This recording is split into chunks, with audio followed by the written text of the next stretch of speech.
संदेश का नाम है अविश्वास बनाम प्राणों की 21वीं सदी की फसल। प्रकाशित वाक्य अध्याय 14 वचन 14 से 16। फिर मैंने देखा कि मेरे सामने वहाँ एक सफ़ेद बादल था और उस बादल पर एक व्यक्ति बैठा था जो मनुष्य के पुत्र जैसा दिख रहा था। उसने सिर पर एक स्वर्ण मुकुट धारण किया हुआ था और उसके हाथ में एक तेज दरांती था। तभी मंदिर में से एक और स्वर्गदूत बाहर निकला। उसने जो बादल पर बैठा था उससे ऊंचे स्वर में कहा, दरांती चला और फसल इकट्ठी कर, क्योंकि फसल काटने का समय आ पहुंचा है। धरती की फसल पक चुकी है। सो जो बादल पर बैठा था उसने धरती पर अपना दरांती चलाया तथा धरती की फसल काट ली गई। प्रभु अपने पढ़े हुए पवित्र वचनों को आशीष दे। मैं इस छोटे से संदेश को नाम देना चाहता हूँ 21वीं सदी की प्राणों की फसल बनाम अविश्वास। यह एक बहुत ही अद्भुत शास्त्र वचन है। मैं आज सुबह यहाँ इसे साबित नहीं करता हूँ, लेकिन थोड़ी देर बाद हम इस पर आएंगे। और वह है प्रकाशित वाक्य अध्याय 14 वचन 14 से 16, जैसे कि हमने अभी इसे पढ़ा है। और उसके बाद शास्त्रों में पद 18 से 20 तक एक और फसल की बात करते हैं। इसलिए वास्तव में दो फसलें हैं जो प्रकाशित वाक्य 14 में दर्ज की गई है। और साधारण से पढ़ने से ही कोई भी समझ सकता है कि एक फसल जीवन के लिए है और प्रभु का आशीर्वाद है, और अगली फसल विनाश और क्रोध के लिए है। हम क्रोध और विनाश के फसल पर कार्य नहीं कर रहे हैं, लेकिन मैं 14 से 16 की आयत के साथ फसल के संबंध में कार्य कर रहा हूँ। और मुझे विश्वास है कि इस 21वीं सदी में प्राणों की एक बड़ी फसल होने वाली है। मेरा मानना है कि हम उस फसल का हिस्सा है, लेकिन यह पूरा नहीं है। मेरा मानना है कि पृथ्वी के ऊपर और भी प्राण कटनी के लिए है। मेरा मानना है कि उस महान फसल का मंच अब विश्व परिस्थितियों और आधुनिक घटनाओं के कारण निर्धारित किया जा रहा है, जो भविष्यवाणियों को पूरा कर रहे हैं। मेरा मानना है कि फसल अब पक चुकी है, जैसे कि पवित्र शास्त्र कहता है, क्योंकि पृथ्वी की फसल पक गई है। फिर मनुष्य का पुत्र जो एक बादल पर बैठा था, उसके दरांती को जोर से चला दिया गया था और पृथ्वी की फसल काट दी गई थी।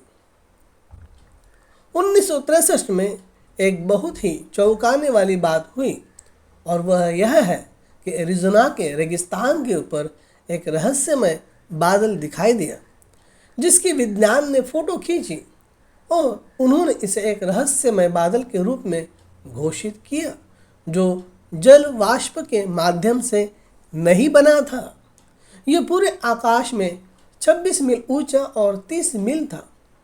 उस समय और उस मौसम में पृथ्वी के ऊपर कुछ हो रहा था, और हम मानते हैं कि 7 मोहरों की किताब खोली गई थी और ये परमेश्वर के रहस्य एक इंसान के सामने प्रकट हुए थे, और उस मनुष्य के जरिए उस प्रकाशन को कलीसिया के लिए प्रसारित किया गया था।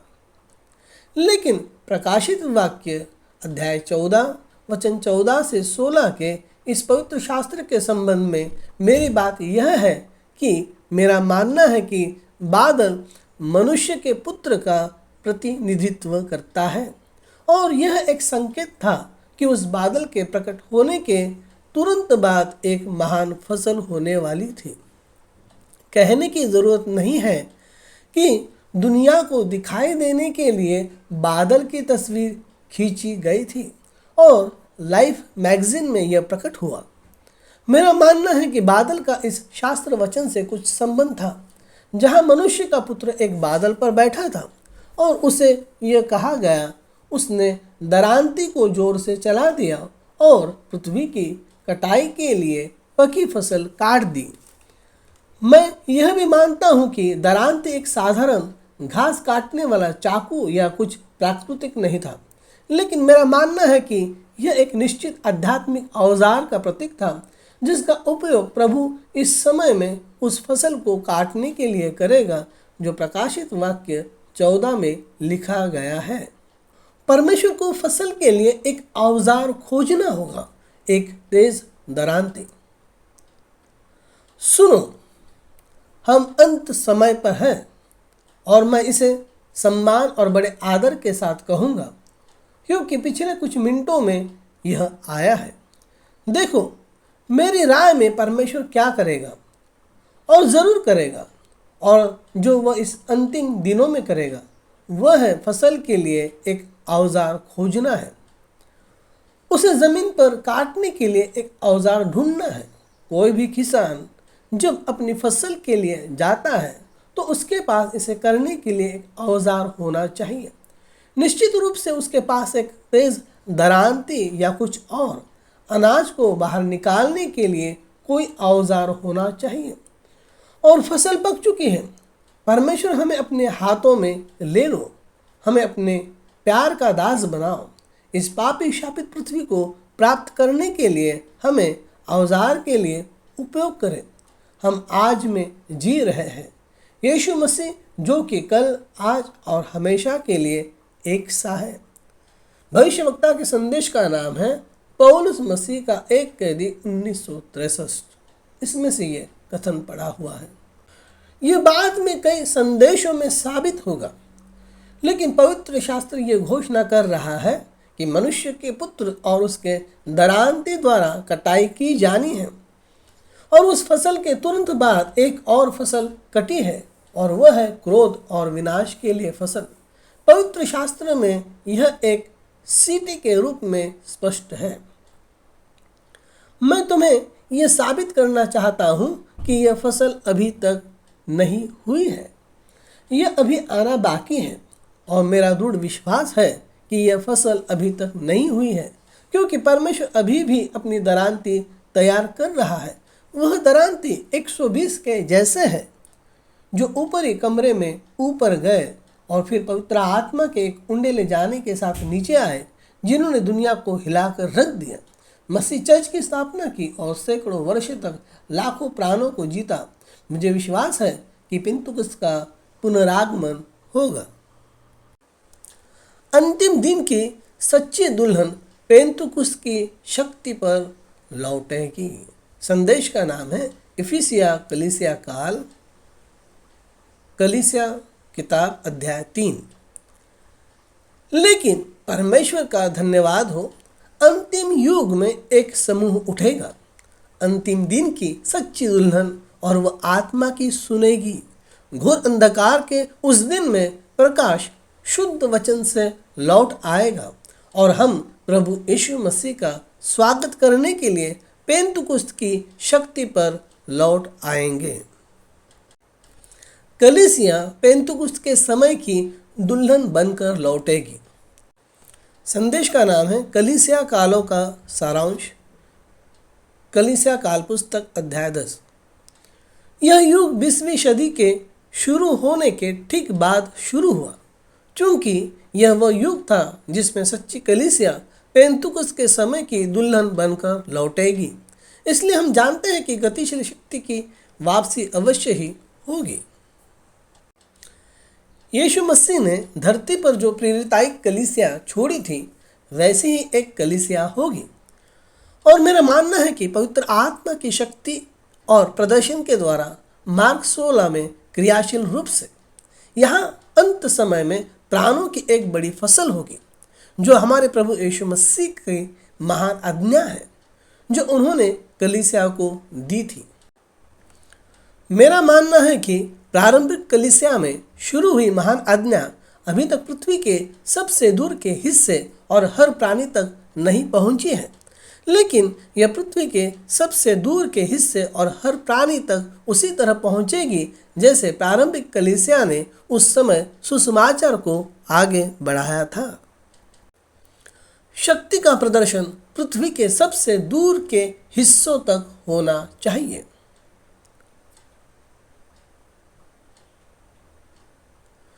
संदेश का नाम है परमेश्वर के साथ व्यक्तिगत अनुभव 1954। लूका रचित सुसमाचार अध्याय 24 और वचन 49 में यीशु ने अपने शिष्यों से कहा, जब तक तुम ऊपर से सामर्थ्य प्राप्त न कर लो तब तक यरूशलेम नगर में ठहरे रहो। प्रेरितों के काम अध्याय 1 वचन 8 में उन्होंने कहा, जब पवित्र आत्मा तुम पर आएगा तब तुम सामर्थ्य प्राप्त करोगे। तुम यरूशलेम, यहूदिया, सामरिया और पृथ्वी के सबसे दूर के हिस्सों तक में मेरे गवाह होंगे। यह जानने के लिए कि जो आशीर्वाद उन पर था वह पृथ्वी के सबसे दूर के हिस्सों तक पहुंच गया, आज भी वही है। यह अब तक पृथ्वी के लगभग 1/3 हिस्से तक नहीं पहुंचा है। 2000 साल बाद और हमें अभी भी पृथ्वी के 2/3 हिस्से तक इसी सुसमाचार को पहुंचाना है। शक्ति का यह प्रदर्शन पृथ्वी के सबसे दूर के हिस्सों तक होना चाहिए। कुछ दिनों बाद जब यीशु को महिमा में ले जाया गया तो उसने अपने शिष्यों से आखिरी शब्द कहे, सारी दुनिया में जाकर सुसमाचार का प्रचार करो। अब पूरी दुनिया यही है। ये चिन्ह उन लोगों के साथ होंगे जो विश्वास करते हैं। मेरे नाम से वे दुष्टात्मा को निकालेंगे, नई नई भाषाएं बोलेंगे, सांपों को उठाएंगे या घातक चीज़ें पिएंगे, इससे उन्हें कोई नुकसान नहीं होगा। यदि वे बीमारों पर हाथ रखेंगे तो वे ठीक हो जाएंगे। पवित्र शास्त्र में लिखा है कि यीशु मसीह कल, आज और हमेशा एक ही है। इब्रानियों अध्याय 13 वचन 8। हम इसे नकार नहीं सकते हैं, यह परमेश्वर का वचन है। मेरे अविश्वास को सही ठहराने के लिए केवल एक ही रास्ता है, मैं इस वचन को दरकिनार करूं। लेकिन अगर मुझे देखना पड़े और कहना पड़े, क्या यह वचन है, हाँ या नहीं? यह वचन है। दुनिया के 1/3 लोगों ने ही यीशु के बारे में सुना है। संदेश का नाम है जीवन कहानी 1954। उसने हमें पूरी दुनिया में सुसमाचार प्रचार करने का आदेश दिया है और दुनिया के 1/3 लोगों ने ही यीशु के बारे में सुना है। लेकिन यह आखिरकार ट्रैक्ट पास करना, सुसमाचार का प्रचार करना नहीं है। पौलुस ने कहा, सुसमाचार केवल शब्दों में नहीं आया बल्कि पवित्र आत्मा के सामर्थ्य और प्रदर्शन के माध्यम से आया। महान आज्ञा को पूरा करने और अंतिम समय में महान आज्ञा को पूरा करने के लिए हमें पेंतिकुस्त की एक और वापसी की आवश्यकता है। यह सभी बातें कई संदेशों में साबित होगी। यह सच है कि आरंभिक चर्च ने इस आज्ञा को पूरा किया, लेकिन यह आदेश हर प्राणी और पृथ्वी के सबसे दूर के हिस्से के लिए था और हर प्राणी से मुलाकात नहीं हुई और पृथ्वी के सबसे दूर के हिस्से तक यह नहीं पहुंचा है और इसे महान आज्ञा के अनुसार जाना चाहिए। मरकुस अध्याय 16। ये चिन्ह उन लोगों का अनुसरण करेंगे जो विश्वास करते हैं। मेरे नाम से वे शैतानों को निकालेंगे और यह आगे भी चलता रहा। आपको पवित्र आत्मा की सामर्थ्य और प्रदर्शन में सुसमाचार प्राप्त करना चाहिए, अन्यथा सुसमाचार का प्रचार नहीं किया जाता है।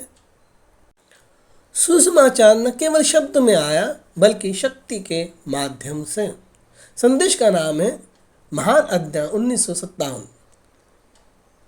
प्यारा नंबर है E49।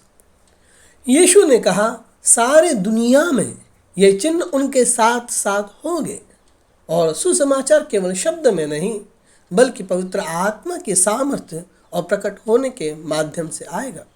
बाइबल ने कहा है कि वे हर वचन का प्रचार करते थे। प्रभु उनके साथ काम कर रहा था, उनके साथ यह चिन्ह थे। मेरा मानना है कि अब मंच तैयार हो गया है और सब कुछ जगह पर आ रहा है। सृष्टि कराह रही है। रोमियो 8 के अनुसार सृष्टि परमेश्वर के पुत्रों के प्रकट होने के लिए कराह रही है। एक महान पुकार है, राष्ट्रों की पुकार, महासागरों की पुकार, सृष्टि पुकार रही है। प्राणी वे भी परमेश्वर के पुत्रों के प्रकट होने की प्रतीक्षा करते हैं। मुझे विश्वास है कि हमारे दिन और हमारे समय में शास्त्र वचन पूरा होगा। मुझे विश्वास है कि हम अपने जीवन काल में उन शास्त्र वचनों की पूर्ति देखेंगे। यह सृष्टि परमेश्वर के पुत्रों के प्रकट होने से कराहना बंद कर देगी। मेरा मानना है कि आज सुबह परमेश्वर के पुत्र, परमेश्वर के नए सिरे से जन्मे पुत्र, परमेश्वर के पुत्र जो मसीह के गुणों में बड़े हो रहे हैं, जो इन दिनों में से एक दिन प्रकट होंगे और वे सृष्टि को कराहने से रोकने के लिए शक्तिशाली रूप से उपयोग किए जाएंगे। अगर आप विश्वास नहीं करते हैं तो आप समय बर्बाद कर रहे हैं। आप बाइबल के विश्वासी नहीं हैं, आप संदेश के विश्वासी नहीं हैं, लेकिन हम दृढ़ता से विश्वास करते हैं कि परमेश्वर द्वारा किए गए सभी वादे पूरे होंगे। हमारे कहीं भी जाने से पहले ही परमेश्वर के पुत्र प्रकट हो जाएंगे। संदेश का नाम है परमेश्वर के प्रकट पुत्र 1960। अब हम इस महान छिपे हुए रहस्य पर आ रहे हैं जो दुनिया की नींव से छिपा हुआ है और अब अंत के दिनों में परमेश्वर के पुत्र को प्रकट किया जा रहा है। आप मानते हैं कि यह सच है कि परमेश्वर के पुत्र हमारे कहीं भी जाने से पहले प्रकट होते हैं। परमेश्वर के पुत्र समस्त प्रकृति को मुक्ति देने के लिए प्रकट हुए। इस समय तक प्रतीक्षा करनी पड़ी। संदेश का नाम है दत्तक पुत्र यानी लेपालक 1960। अब संपूर्ण सृष्टि कराह रही है, परमेश्वर के पुत्रों के प्रकट होने की प्रतीक्षा कर रही है। यह एक रहस्य है जो दुनिया की नींव से ही छिपा हुआ है। परमेश्वर के पुत्रों के प्रकट होने की प्रतीक्षा कर रहा है। मुझे बताओ मेरे भाई, मुझे बताओ मेरी बहन, वह समय कब था जब परमेश्वर के पुत्र को इस समय के बाहर प्रकट होना था? इतिहास में ऐसा कब हुआ था जब समस्त प्रकृति को मुक्ति देने का समय प्रकट हुआ? प्रकृति स्वयं कराह रही है, प्रकट होने के समय की प्रतीक्षा कर रही है। क्यों? प्रायश्चित किए जाने से पहले, पवित्र आत्मा के उंडेले जाने से पहले, पुराने नियम के सभी नियमों से पहले वह प्रकट नहीं हो सकता था। इस समय तक इंतजार करना पड़ा। अब सब कुछ लाया गया है, आ रहा है। यह चोटी के पत्थर तक आकार ले रहा है। परमेश्वर के पुत्रों के वापस आने, उनके प्रकट होने के लिए और परमेश्वर की आत्मा इन लोगों में पूरी तरह से, जब तक कि उनकी सेवकाई मसीह की तरह इतनी करीब ना हो, जब तक कि यह उसके और उसके कलीसिया में शामिल न हो जाए। प्रकट बेटे, मेरा मानना है कि हम अभी इसकी सीमा पर हैं। संदेश का नाम है दत्तक पुत्र यानी लेपालक 1960, प्यारा नंबर 76। और अब यह आपकी सांसें रोक आपको मौत के घाट उतार सकता है। लेकिन क्या आप जानते हैं कि जो लोग परमेश्वर के पुत्र हैं वह अपरिपक्व परमेश्वर है। यीशु ने कहा, क्या आपकी व्यवस्था ने स्वयं यह नहीं कहा कि आप परमेश्वर हैं? जो परमेश्वर ने उत्पत्ति 2 में कहा था कि वे परमेश्वर थे क्योंकि वे थे। दुनिया के प्रभुत्व पर पूर्ण अधिकार था, वह उसे देता है सब बातों पर प्रभुत्व, और उसने अपना परमेश्वरत्व खो दिया, उसने अपना पुत्रत्व खो दिया, उसने अपना अधिकार खो दिया और शैतान ने इसे अपने कब्जे में ले लिया। लेकिन भाई, हम परमेश्वर के पुत्रों की प्रकट होने की प्रतीक्षा कर रहे हैं जो वापस आएंगे और इसे फिर से ले लेंगे। समय की पूर्णता की प्रतीक्षा कर रहे हैं। जब पिरामिड चोटी पर पहुंच जाता है, जब परमेश्वर के पूर्ण पुत्र प्रकट होंगे, जब परमेश्वर की शक्ति बाहर निकल जाएगी, हालेलुया, और शैतान की हर उस शक्ति को ले लेगा जो शैतान ने उससे दूर किया था। हाँ श्रीमान, ये उसका है, ठीक है। उसने मनुष्य को परमेश्वर बनाया, अपने अधिकार क्षेत्र में एक परमेश्वर, और उसका अधिकार समुद्र से समुद्र, किनारे से किनारे तक जाता है। उसका नियंत्रण है। और जब यीशु बिना पाप के एक परमेश्वर होने के नाते आया तो उसने इसे साबित कर दिया। जब हवाएं चली तो उसने कहा, शांति, शांत हो जाओ। आमीन। और जब पेड़ से उसने कहा, कोई भी आदमी तुम्हारे फल नहीं खाएगा, वास्तव में मैं तुमसे कहता हूं, तुम वह छोटे परमेश्वर है। यदि तुम इस पहाड़ से कहोगे, चले जाओ, और अपने दिल में संदेह मत करो, लेकिन विश्वास करो कि जो तुमने कहा है वह हो जाएगा, तुम कर सकते हो, तुम कर सकते हो, तुम कर सकते हो। जो तुमने कहा है उसे प्राप्त करेंगे। मूल पर वापस जाए, मूल पर जाए। ये क्या है? अब दुनिया और प्रकृति कराह रही है, रो रही है। सब कुछ क्या चल रहा है? परमेश्वर के पुत्रों के प्रकट होने के लिए जब सच्चे पुत्र, जन्मजात पुत्र, भरे हुए पुत्र बोलते हैं और उनका वचन समर्थित है। मुझे विश्वास है कि हम अभी इसकी सीमा पर है। हाँ महोदय, इस पहाड़ से कहो, ऐसा होने दो। भाई, मैं फलाने की कामना करता हूँ, एक निश्चित काम किया, मैं यीशु मसीह में विश्वास करता हूँ, मैं इसे आपको प्रभु यीशु मसीह के नाम पर देता हूँ। आमीन। इससे प्रकट होना है।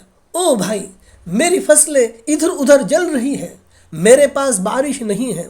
मैं तुम्हें प्रभु परमेश्वर के नाम पर एक बारिश भेजूंगा, आपकी फसल को आशीर्वाद दें। ओ प्रतीक्षा कराहना, सारी प्रकृति परमेश्वर के पुत्रों की प्रकट होने की प्रतीक्षा में। परमेश्वर ने इसे शुरुआत में ठहराया। उसने आदमी को अधिकार दिया, उसने यीशु मसीह को दिया, और यीशु ने इस आश्वासन के साथ अपने नाम पर दिया, पिता से मेरे नाम से कुछ भी मांगो और मैं वह करूँगा। ओ भाई पामर, परमेश्वर के पुत्रों पद कलीसिया के प्रकट होने की प्रतीक्षा कर रहा हूँ। जैसा कि मैंने कहा, इफिसियों की पुस्तक यहोशू की पुस्तक है, और यहोशू उन लोगों को रखता है जहाँ वे हैं। परमेश्वर अपनी कलीसिया, परमेश्वर के पुत्रों और बेटियों को रखना चाहता है। परमेश्वर मुझे इसे देखने के लिए जीने दो। मेरी प्रार्थना है, जब तक कि मैं इसे लगभग अपने हाथों से महसूस नहीं कर सकता था, ऐसा दिखता है यह वही है। मैं यही देखना चाहता था। उस समय की प्रतीक्षा कर रहा था जब सड़क पर चल रहा था। वहाँ अपनी माँ के गर्भ से एक अपंग पड़ा है। चांदी और सोना मेरे पास कुछ नहीं है। ओ परमेश्वर के पुत्र, हालेलुया, कि प्रकट होने की प्रतीक्षा में। जब परमेश्वर स्वयं को न्याय करेगा, तब वे बीमारी को रोकेंगे, तो वे कैंसर को रोकेंगे, वे बीमारियों को रोकेंगे। दुनिया एक अंतिम चरमोत्कर्ष समाप्ति की ओर बढ़ रही है। भौतिक चीज़ों का कोई मतलब नहीं रह जाएगा। आपके घर, आपकी ज़मीन, आपकी नौकरियां और आपकी सारी उपलब्धियां कुछ भी मायने नहीं रखेंगी। दुनिया एक अंतिम चरमोत्कर्ष समाप्ति की ओर बढ़ रही है। यह विश्व प्रणाली और यह विश्व व्यवस्था, सदोम और गमोरा वर्तमान विश्व व्यवस्था का वर्णन है। जैसे सदोम के दिनों में था, वैसा ही मनुष्य के पुत्र के आने के दिनों में भी होगा। जैसा नूह के दिनों में था, वैसा ही मनुष्य के पुत्र के आने के दिनों में भी होगा। और आज की पूरी विश्व व्यवस्था पृथ्वी पर अपनी सारी उपलब्धियों के साथ, यह 8 अरब लोग, इनका पूरा वर्णन सदोम और गमोरा के रूप में किया गया है। यह जारी नहीं रह सकता। और जैसे नूह के दिनों में मानव जाति के पाप परमेश्वर के नथुनों में बदबू मार रहे थे, वैसे ही आज रात भी बदबू मार रहे हैं, और वह अपना न्याय रोक नहीं सकता। इसलिए अंतिम चरमोत्कर्ष समाप्ति 6000 साल बाद है। और मेरा मानना है कि यह समय का विस्तार है। जब हमने कुछ साल पहले 6000 साल पार किए, तो परमेश्वर की सहनशीलता और परमेश्वर की कृपा के कारण समय का विस्तार हुआ, और परमेश्वर की कृपा के कारण हम इस 21वीं सदी में पहुंच गए। हम उद्धार के समय पर जी रहे हैं। हम परमेश्वर की कृपा और दया के कारण समय के विस्तार पर जी रहे हैं। मेरा दृढ़ विश्वास है कि 20वीं सदी में जिस महान फसल की उम्मीद थी वह अब 21वीं सदी में आ गई है, और हम इस 21वीं सदी में बहुत लंबे समय तक नहीं रहेंगे, क्योंकि हम जो समय देख रहे हैं इसके संकेत है। अकेला इज़राइल जो ईसाई चर्च की समय की घड़ी है, एक बारूद के ढेर की तरह है जो कभी भी फटने के लिए तैयार है। वे या तो पूरी तरह से युद्ध करने जा रहे हैं या रोम के साथ उस वाचा को लाने के लिए चीज़ें आकार लेने जा रही हैं। वहाँ सभी तनाव में केवल दो चीज़ें हो सकती हैं, और वह है इज़राइल के लिए पूरी तरह से युद्ध करना और उम्र की मस्जिद को कभी न कभी उड़ा देना, या यह रोम को दानियल अध्याय 9 वचन 27 की इस वाचा को बनाने के लिए लाना। मेरा मानना है कि यह अभी बन रहा है, हम इससे आगे नहीं जा सकते।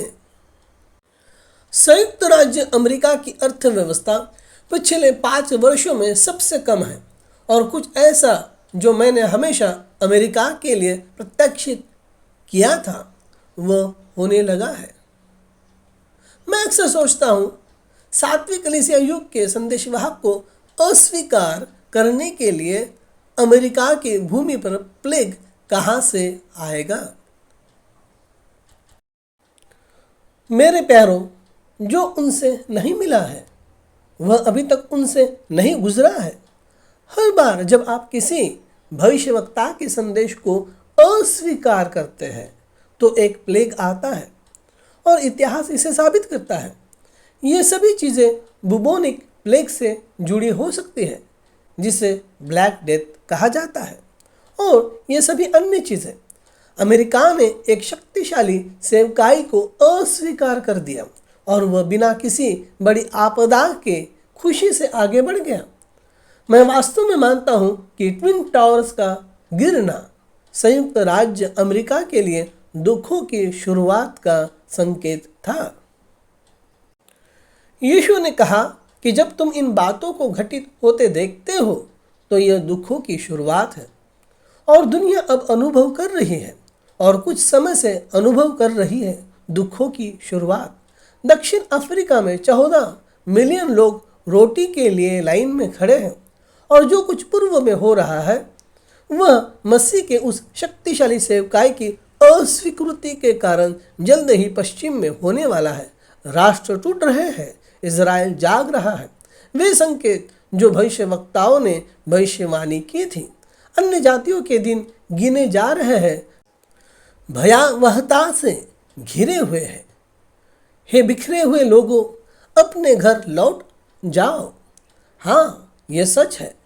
तो दुनिया अभी अपने अंतिम चरमोत्कर्ष समाप्ति की ओर बढ़ रही है। परमेश्वर अपनी दया में दुनिया के चरमोत्कर्ष के समाप्ति से पहले, यह उसकी नीति है, न्याय से पहले चेतावनी भेजना उसकी योजना है। और दुनिया एक बार चरमोत्कर्ष पर पहुंची, और वह नूह के दिनों में था। और अगर आप ध्यान दें तो परमेश्वर की नीति प्रदर्शित हुई, और वह यह थी कि उस समय परमेश्वर ने सभी मानव जाति को चेतावनी भेजी, चाहे उनके सभी चर्च हो, चाहे उस समय उनके सभी धर्म हो। परमेश्वर ने एक अंतिम चेतावनी भेजी, क्योंकि यह विनाश का एक बड़ा चरमोत्कर्ष होने जा रहा था।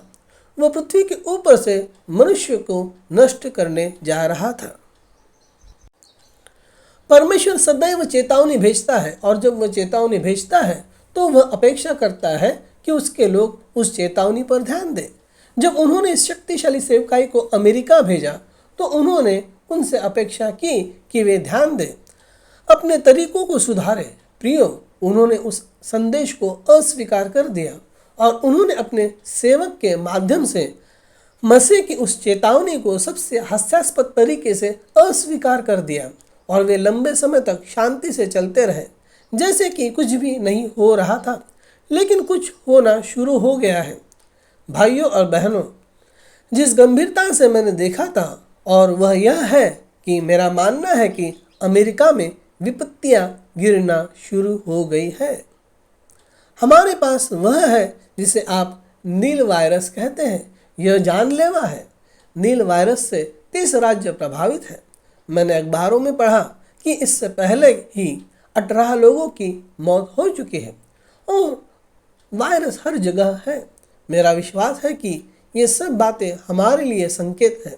अमेरिका में जो हो रहा है उसका असर कैरिबियाई क्षेत्र पर भी पड़ेगा, क्योंकि हम उनसे बेहतर नहीं हैं। मेरा मतलब है कि जहाँ तक देशों का सवाल है, हम बेहतर नहीं हैं। प्रभु अपनी विपत्तियों से और छोटे न्याय से लोगों को उनके चेहरे आंसुओं से भिगोने के लिए प्रेरित करेगा, और वह आपको यहाँ से बाहर निकलने के लिए अपने चेहरे आंसुओं से भिगोने के लिए मजबूर करेगा। दोस्तों, क्योंकि जो चीज़ उद्धार न पाए गए आदमी को मार रही है, वह कलीसिया को भी मार रही है। प्रत्येक फ्लू जो उद्धार नहीं पाए व्यक्ति को प्रभावित करता है, वह कलीसिया को भी प्रभावित करता है। और बड़ी विपत्तियों के बारे में क्या? मेरी बात सुनो। परमेश्वर प्रत्येक विश्वासी को, प्रत्येक भाई और प्रत्येक बहन को प्रार्थना में धकेलने जा रहा है। आप घुटनों के बल जी रहे होगे। जब काली मौत गुजरी तो गांव खाली हो गए, शहर खाली हो गए, और उस समय उस क्षेत्र में किसी इंसान को देखना किसी भूत को देखने जैसा था। लोग बस एक दूसरे से दूर भाग गए। वे जानते थे कि घर काली मौत से प्रभावित था, और वे झाड़ियों और हर जगह भागने लगे। वे उस इंसान की बीमारी के कारण उसके संपर्क में नहीं आना चाहते थे, और यह बीमारी चूहों से फैली थी। यह वेस्ली के संदेश को अस्वीकार करने के बाद आया। यहाँ कुछ तो होना ही है, और यह बहुत जल्द ही होना है। हम अंतिम चरमोत्कर्ष पर, समाप्ति पर आ गए हैं, और हम उद्धार के समय पर जी रहे हैं। परमेश्वर ने पूरी दुनिया और पूरे तथाकथित ईसाई जगत को एक गंभीर चेतावनी भेजी। उन्होंने अंतिम चेतावनी भेजी। ये चेतावनी धर्मशास्त्र में थी, और यह मलाकी अध्याय 4 वचन 5 और 6 में दर्ज है। देखो, यहोवा के उस बड़े और भयानक दिन के आने से पहले मैं तुम्हारे पास एलिया भविष्यवक्ता को भेजूंगा। विश्वासियों के लिए यह महान होगा, अविश्वासियों के लिए यह भयानक है। और उसने मलाकी में कहा, अध्याय 4 वचन 1, कि पृथ्वी भट्टी की नाई जल जाएगी, और सब घमंडी, हाँ, और जितने दुष्ट काम करते हैं सब भूसी बन जाएंगे। हम पृथ्वी पर अब तक की सबसे गौरवशाली पीढ़ी में रह रहे हैं। सबसे भ्रष्ट, सबसे पापी और सबसे दुष्ट पीढ़ी जो कभी पृथ्वी पर रहती थी, अब पृथ्वी पर विद्यमान है, और पूरी चीज़ का केवल एक ही समाधान है, और वह है इसे जला देना। सदोम और गमोरा के लिए केवल एक ही समाधान था, और वह यह था कि स्वर्गदूतों को नीचे भेजकर जो कुछ वे खींच सकते थे उसे बाहर निकाले और उसे जला दे। हालांकि अब्राहम नाम का एक आदमी गिड़गिड़ा रहा था। प्रभु दयालु था। उन्होंने कहा, यदि तुम वहाँ 10 लोगों को पाओगे जो धर्मी हैं, तो मैं उन 10 लोगों के लिए शहर को बचाऊंगा। मेरे मित्र, आज लोगों से भरी दुनिया में यह परमेश्वर को दुखी करता है, लेकिन इसका केवल एक ही समाधान है, यह पूरी चीज़, और वह है इसे जलाना। लोग अपने आचरण, पहनावे, आचरण और हर चीज़ में भूतों की तरह है। दुनिया पागल होती जा रही है। यदि आप आध्यात्मिक दृष्टि से देखें तो आप सड़कों पर भारी मात्रा में पागलपन देख सकते हैं। और मलाकी 4:5 उस जलाने से पहले भेजा गया था। लोग इस आदमी को पसंद नहीं करते, उन्हें उसका नाम सुनना पसंद नहीं है, लेकिन हम सच में विश्वास करते हैं कि एलिया की आत्मा विलियम ब्रैनम पर विश्राम करती थी, और जब वह दुनिया में आया तो वह न्याय से पहले चेतावनी देने के लिए परमेश्वर का भविष्यवक्ता था। यही परमेश्वर की नीति है। यदि आप अपने धर्म ग्रंथ में ध्यान दें, जब भी परमेश्वर किसी राष्ट्र को नष्ट करने, दुनिया को नष्ट करने, किसी राज्य को नष्ट करने वाला होता है, तो चेतावनी भेजना हमेशा उसकी नीति होती है। बेलेश्वर के राज्य पर अन्य भाषाओं में लिखा था, तू तराजों में तौला गया और कम पाया गया। तुम्हारा राज्य नूह के दिनों में, सदोम और गमोरा के दिनों में विभाजित है। और इज़राइल के विरुद्ध पवित्र शास्त्र में ऐसे उदाहरण भरे हुए हैं। उसने अपने भविष्यवक्ताओं को उनके पास भेजा, और यह सर्वशक्तिमान परमेश्वर के लिए उचित है कि वह एलिया भविष्यवक्ता को धरती को जलाने से पहले मलाकी 4 को भेजे। आप ऐसा नहीं कहें कि वह तो बपतिस्मा देने वाला यूहन्ना है, क्योंकि बपतिस्मा देने वाला यूहन्ना के उपदेश के बाद दुनिया नहीं जली। यह एक और भविष्यवक्ता है, और वह भविष्यवक्ता अन्य जातियों के लिए है।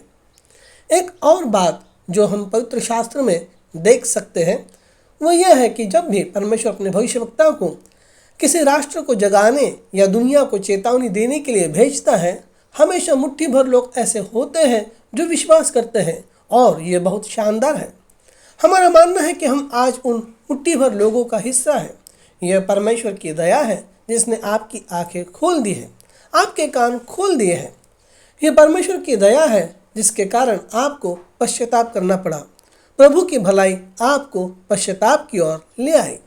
यह बात मायने नहीं रखती कि आप कितने अच्छे थे, जिसके कारण आपने सुसमाचार और यीशु मसीह को चुना। आप इसे किसी और की तरह अस्वीकार कर सकते थे। यहाँ सैकड़ों लोग आए, बैठे, और जो सुना उसे सुना और उठ कर के चले गए। लेकिन कुछ तो है जिसने तुम्हें यहाँ रखा। मेरा मानना है कि यह परमेश्वर का प्रेम है। मेरा मानना है कि यह दिल से चुनाव है। मेरा मानना है कि यह प्रभु की भलाई है जो आपको पश्चाताप तक ले आए।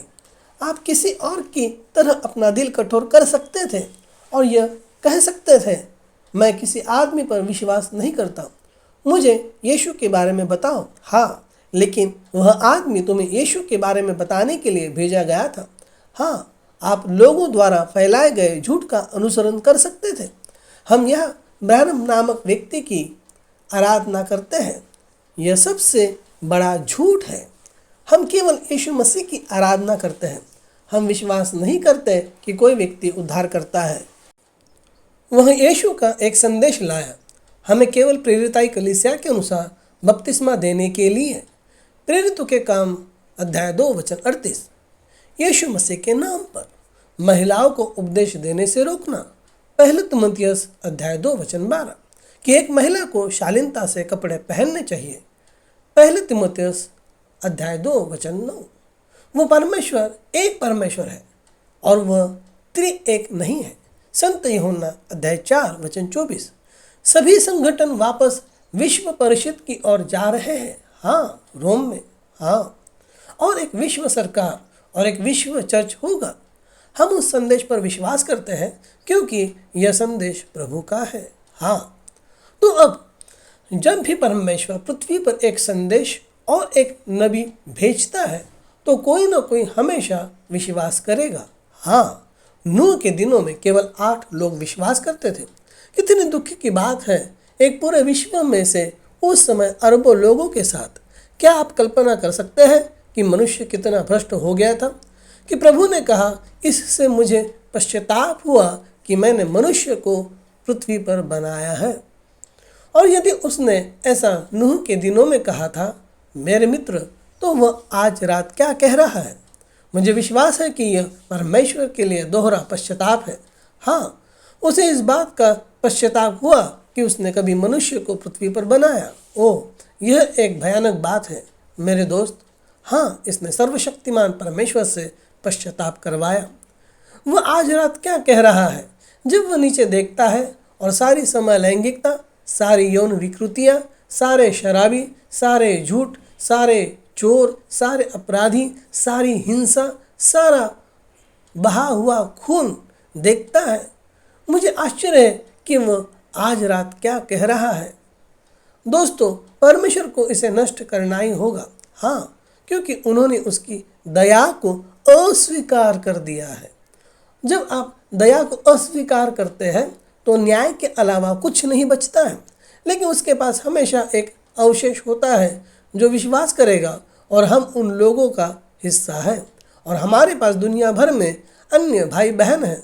उस छोटे समूह में और उत्पत्ति से यही नमूना वापस आता है।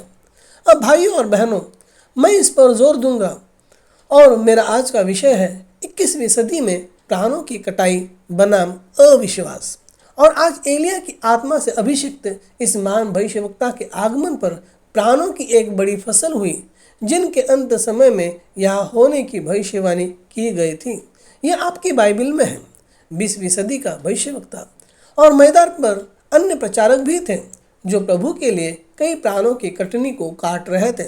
लेकिन इस 20वीं शताब्दी में हमारे पास प्राणों की एक बड़ी फसल थी और इस व्यक्ति का उपयोग परमेश्वर ने महिमा के लिए अपने सेवकाई के तहत लगभग 30 लाख प्राणों की कटनी को काटने के लिए किया था। उसने इन प्राणों की कटनी परमेश्वर के वचन से और महान सामर्थ्य चिन्ह चमत्कारों से किया।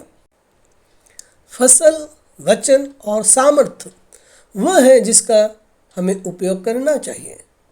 भविष्यवक्ता के संदेश का नाम है फिलाडेल्फिया कलीसिया काल की किताब अध्याय 8 प्यारा 303-2।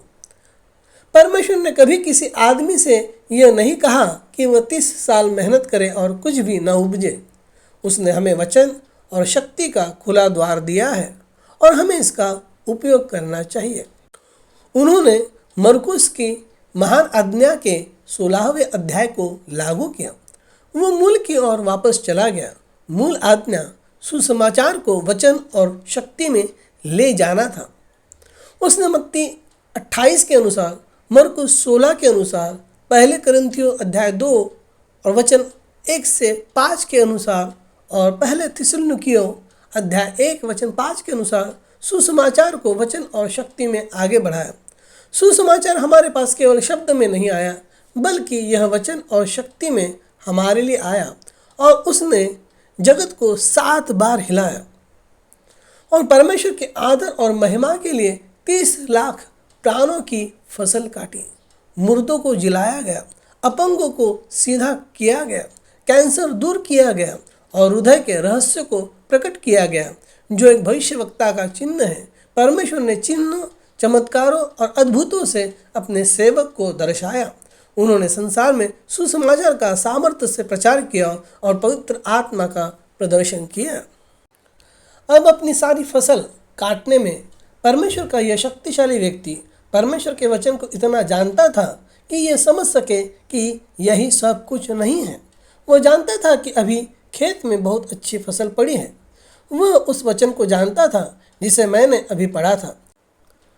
वह जानता था कि कोई महान घटना है, फसल अभी खेत में है।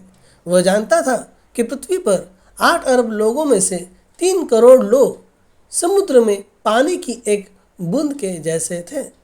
वह जानता था कि खेत में बहुत अच्छी फसल हुई है।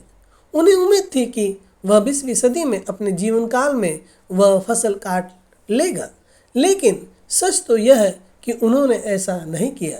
इसलिए 20वीं सदी की वह फसल जिसका परमेश्वर के भविष्यवक्ता ने दर्शन से देखा था और उसे वचन से जानता था, अब 21वीं सदी में आ गया है। इसलिए मेरा संदेश है 21वीं सदी की प्राणों की उपज। यह फसल जिसे परमेश्वर के भविष्यवक्ता ने दर्शन के द्वारा और पवित्र शास्त्र और भविष्यवाणी के द्वारा देखा था, वह जानता था कि वह फसल आ रही है। वह इसकी फसल काटने के लिए उत्सुक था। उसने इसके बारे में सपना देखा, उसने इसके बारे में दर्शन देखे। वह बड़ी लालसा से उस फसल को काटना चाहता था, लेकिन मैं आपको बताऊंगा कि क्यों वह इसे काट नहीं सका। अभी समय नहीं आया था, समय तो आने वाला था। तुम्हारे लिए फसल काटने का समय आ गया है। पृथ्वी की फसल पक गई है, फसल पकनी होगी, समय आना होगा। और इतना ही नहीं, आपको फसल सही तरीके से काटनी होगी। तुम्हें दरांती की ज़रूरत थी। दरांती की आवश्यकता के अलावा आपको आज्ञा को पूरा करने के लिए शक्ति की भी आवश्यकता थी। जिस तरह से मरकुस 16 आरंभिक परिताय कलीसिया ने कार्यान्वित किया, वैसे अन्यथा फसल नहीं काटी जा सकेगी। परमेश्वर के भविष्यवक्ता ने प्रतीक्षा की और इस फसल को काटने की लालसा की। उसने उन्हें अफ्रीका में देखा था। अब मंच अफ्रीका में तैयार किया जा रहा है। दिल का भारीपन दिल को बेहतर बनाता है। इस समय लोग जिस भूखमरी से गुजर रहे हैं वह बिना कारण नहीं है। यह देश को झुकाने वाला है, यह हृदय को कोमल बनाने वाला है। वह पूरे अफ्रीका देश में हाहाकार मचा देगा कि जब वह वहाँ से गुजरेगा तो वे उस सुसमाचार को सुनकर प्रसन्न होंगे। चीन में भी यही बात है, भारत और बाकी दुनिया में भी यही बात है। ये सब चीज़ें यूँ ही नहीं हो रही हैं। परमेश्वर के पुत्र को प्रकट होते देखने से पहले सृष्टि को कराहना होगा। कराहना अवश्य चाहिए और वे पहले से ही कराहना शुरू कर चुके हैं और फिर परमेश्वर के पुत्र प्रकट होंगे। यह महान फसल 21वीं सदी में आई। दोस्तों, यह सदी खत्म होकर पुरानी नहीं होने वाली है और बूढ़ा आदमी नहीं बनने वाली है। समय बहुत कम है। परमेश्वर के भविष्यवक्ता को पता था कि उस महान फसल को जो अभी खेत में है काटने के लिए महान गतिशील शक्ति की आवश्यकता होगी और प्रभु ने उसे बताया कि उस फसल को काटने के लिए किस प्रकार की शक्ति की आवश्यकता होगी। इसमें रचनात्मक कार्यों में परमेश्वर की शक्ति का प्रदर्शन शामिल होगा। तो अब परमेश्वर का भविष्यवक्ता मैदान से बाहर आया और पीछे झुक गया और उसने परमेश्वर की रचनात्मक शक्ति के प्रकट होने की प्रतीक्षा की, जिसे हम दुल्हन की भाषा में तीसरा खिंचाव कहते हैं। अब तीसरे खिंचाव के साथ कुछ ध्यान दें। यह एक निश्चित फसल का काटना था। यह रेनबो ट्राउट मछली को पकड़ना था। तीसरा प्रयास एक निश्चित मछली पाना था। क्या वह फसल है? मंडली कहती है आमीन। यदि वह एक विशेष मछली पकड़ने की कोशिश कर रहा था तो वह था फसल काटना। तो अब वह जानता था कि रचनात्मक शक्ति को, परमेश्वर की महान शक्ति को बाहर जाने और खेत में बाकी फसल काटने के लिए नियुक्त किया गया था। अब उसे उसकी अभिलाषा हुई। उसने प्रतीक्षा की और वह ललायित रहा। 1961 से 1965 तक उस महान अफ्रीकी सभाओं के बाद, जिसने कई शहरों से 1 लाख लोगों को बचाया और एक दोपहर में 30,000 लोगों ने पश्चाताप किया, 1951 से वह अफ्रीका वापस जाने के लिए उत्सुक था और उन्हें पता था कि अफ्रीका, भारत और विभिन्न स्थानों में फसल तैयार हो गई है। वह कभी वापस नहीं गया, लेकिन एक बार और 1965 में उन्हें उपदेश देने से मना कर दिया गया था। मैं यहाँ बताना चाहता हूँ कि फसल बर्बाद नहीं होती है। परमेश्वर के महान भविष्यवक्ता घर गए, लेकिन फसल अभी भी खेत में है। अब जब वह अपनी सेवकाई के अंतिम वर्षों में आया तो उसने यह जान लिया कि वहाँ खेत में फसल कटी पड़ी है। सोचा क्या होगा। प्रभु ने उसे एक विशेष वचन के द्वारा वह उत्तर दिया। उन्होंने उससे कहा, अपनी कलम उठाओ और लिखो। यह कहता है कि सेवकाई पूरी नहीं हुई थी और मसीह वह सब पूरा नहीं कर सका जो उसे करना था, लेकिन यह मसीह की दुल्हन द्वारा पूरा किया जाएगा।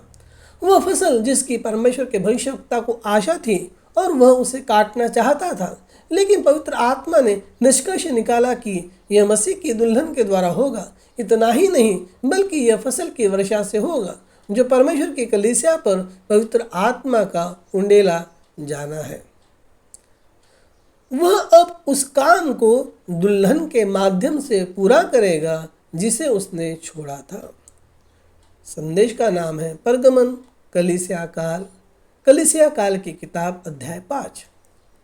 इन अंतिम दिनों में सच्ची दुल्हन कलीसिया मसीह का बीज चोटी के पत्थर पर आएगा और वह सुपर कलीसिया एक सुपर रेस होगी। जैसे ही वह उसके करीब आएगी, दुल्हन में वे उसके समान होंगे कि वे उसकी छवि में भी होंगे। यह उसके साथ एकजुट होने के लिए होगा। वे जीवित परमेश्वर के वचन का प्रकटीकरण होंगे। दुल्हन में जो लोग हैं वे केवल उसकी इच्छा पूरी करते हैं। कोई भी उनसे अन्यथा ऐसा नहीं करवा सकता है। उनके पास यहोवा यूँ फरमाता है, या वे शांत रहेंगे। वो जानते हैं कि यह परमेश्वर है जो अपने वचन को पूरा करते हुए काम कर रहा है। अपनी धरती के सेवकाई में रहते हुए वह अपना सारा काम पूरा नहीं किया, इसलिए अब वह दुल्हन के अंदर और उसके माध्यम से काम कर रहा है, क्योंकि उसके लिए अभी कुछ चीज़ें करने का समय नहीं था जो उसे अब करनी चाहिए, लेकिन वह अब दुल्हन के माध्यम से पूरा करेगा वो कार्य जो उन्होंने इस विशिष्ट समय के लिए छोड़ा था। कलीसिया पेंटिकॉस्ट की ओर लौट आएगी। बाद की बारिश फसल की बारिश है। संदेश का नाम है कलीसिया कालों का अवलोकन, कलीसिया काल किताब अध्याय 10, प्यारा 377-2। यह युग 20वीं सदी के अंत के ठीक बाद शुरू हुआ, क्योंकि यह वह युग था जिसमें सच्ची कलीसिया उस दुल्हन के रूप में वापस आएगी जो वह पेंटिकॉस्ट में थी। हम जानते हैं कि गतिशील शक्ति की वापसी अवश्य होनी चाहिए। विश्वासियों ने इसे अपनी आत्माओं में महसूस किया और उठाए जाने से पहली शताब्दी की तरह एक नए पवित्र आत्मा के बेदारी के लिए रोना शुरू कर दिया। जो प्रतीत होता था वह उत्तर तब आया जब बहुत से लोग अन्य भाषाओं में बोलने लगे और आत्मा के उपहार प्रकट करने लगे। तब यह माना गया कि यह वास्तव में लंबे समय से प्रतीक्षित पुनर्स्थापना थी। यह वह नहीं था, क्योंकि बाद वाली वर्षा आ सकती है, पिछली वर्षा के बाद जो वसंत या शिक्षा वर्षा है, तो फिर बाद की वर्षा फसल की वर्षा है। उसमें पेंतुकुस्त फसल की बारिश की परिपूर्णता होगी। संदेश का नाम है कलीसिया कालों का अवलोकन, कलीसिया काल किताब अध्याय 10। परमेश्वर के लोगों को इस युग के दूत से सत्य के वचन के द्वारा तैयार किया जा रहा है। उसमें पेंतुकुस्त की परिपूर्णता होगी, क्योंकि आत्मा लोगों को वही वापस ले जाएगी जहाँ वे शुरुआत में थे, अर्थात यहोवा यो कहता है।